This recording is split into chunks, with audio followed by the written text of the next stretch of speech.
Hi, welcome to another episode of Hot Takes. And another civil war is opening up in Labour now. Previously, he's only called for growth. He's never made an opinion about Heathrow. But now Starmer has come down on the side of his Chancellor and says Heathrow and the other airports must expand.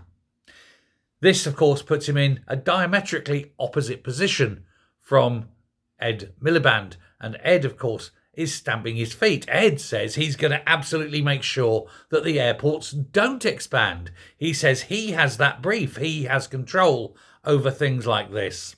Well, it's going to be the battle of the wills. Who is leading the party? Is it Mad Red Ed or is it Starmer and Reeves? It's going to be a tough one, isn't it? Now, a lot of people within the party don't actually want Starmer there anymore. But they do also see that Miliband is an absolute nut job ideologue.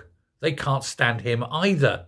And so it really is between the devil and a hard place. I think Starmer will win the battle and Ed Miliband will lose.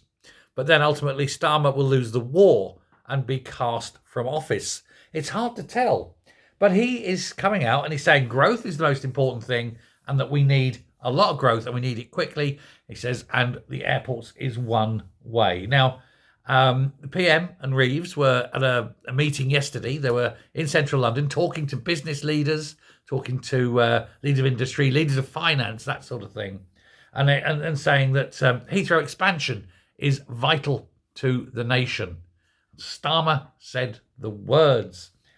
He said he's now on a growth mission and that they have to do everything they can to ensure trade can increase. And if that means expanding the airports, so be it. Oh dear, poor Red Ed, poor little Miliband. What's he going to do? Because he's got this special reporter who follows him and takes pictures of his very, very sad face, I suspect. He will be weeping into his bacon sandwiches this morning. And it couldn't happen to a nicer bunch. They're saying that climate change is important. It's not really, not for us. We are so far down the food chain when it comes to actually doing anything about climate change. We could close the entire country down. It would make no difference. But it would just destroy the country.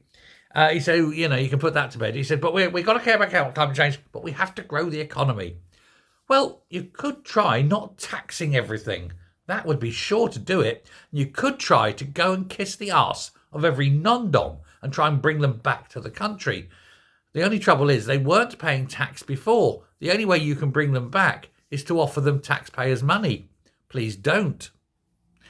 No, if you give them a low tax economy, bring, say, corporation tax down to 12%, my God, they will fly in. But you're not going to do that because you're too stupid to understand the Laffer curve. Hey-ho. We'll know if there will be any growth by summer, traditionally because of construction. That second quarter, March, or technically the first quarter of the financial year, March through June, is when you get the construction growth come through. If that hasn't happened, then we are totally, totally screwed. So where are we? 5 months away from knowing. That's the ticking clock. 150 days to go, and then we'll know whether it's all gone a bit Pete Tong. There's no coming back. Wait with bated breath. Thanks very much. Bye.